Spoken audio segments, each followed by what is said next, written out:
A bare stage. No sound effects except for Nicosia's voice. She enters, steps lightly, onto the red rug, and begins speaking. Hello. So I just scripted the beginning of my talk, and that's basically how I would write it if Research Matters were a play and my talk were a scene in that play.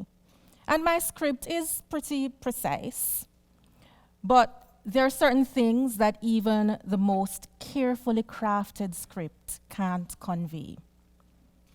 It can't say that even though I am communicating with all of you, my eyes are really focused on just 10 people. The script can't describe the significance of me, a Black woman standing here at an elite university that originally was established for white men. And the script cannot say how you will be impacted by my talk. Neither can it say how I will be affected by having communicated with you. Now, in my work in theater and in my research, I look at many scripts, but I also look beyond them. I look at all of those unscriptable dynamics involved in how women of African descent in different countries use theater as activism, and how they create stories that talk about racism, gender-based violence, and other difficult issues. I focus on two main dynamics. First, I look at how these women create a stage out of many different kinds of spaces. I also look at how they create innovative techniques that challenge theater traditions as well as gender and sexual norms. So let's consider for a minute a pro-choice play called A Slice of Reality.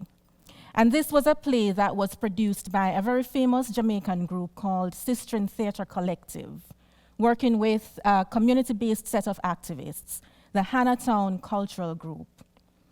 A Slice of Reality made history by being the first play to ever be performed in, of all the places, the Jamaican House of Parliament. So picture this: 10 working-class Black women acting, singing, and dancing to the sound of drums in front of a room full of mostly male and a few female politicians dressed in their suits and trying desperately not to react to what was in front of them. And I'm trying to imagine this happening in the US Congress, of all places. Now, this play enabled the voices of a group of women who previously had not been a part of the conversation, even though we know that the conversation had entirely been about them and their sex lives and their reproductive choices. What this play also did was expose not just the sexism and the moral dictates in Jamaica's anti-abortion laws, but also the implicit classism. And they did that in the space in which these laws are written, an elite space that was originally not intended for working-class Black women. Now, when we talk about space and stage and red mats and performance, we're not just talking about visibility. It's about sensibility as a whole. Women's activist performance goes to the root, having an affective engagement, a mental engagement with the audience. So take, for example, another play that I've studied, Walk South Africa. And this was a performance created by a feminist group of theater artists based in Cape Town.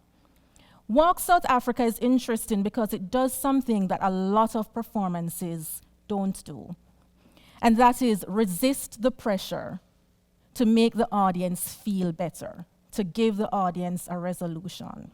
And if you watch Walk, it's on YouTube. This is a visceral engagement, a visceral, unapologetic critique of rape culture globally. Walk is also important because it highlights the perspectives of queer women, Black queer women. And this is important in terms of challenging the way that most of us still have a heteronormative view of sexual violence.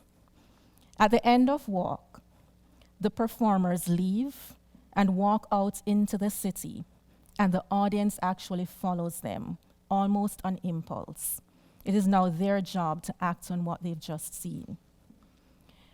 These two performances, and feminist activist theater in general, does something that a lot of other forms of activism and even feminist scholarship can't do, which is provide a unique expressive space, a space that engages with women's ontology. And this refers to the fundamental, messy, complicated ways in which we see ourselves and navigate the world.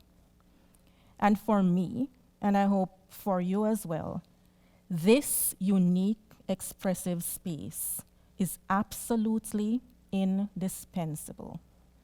End scene. Thank you.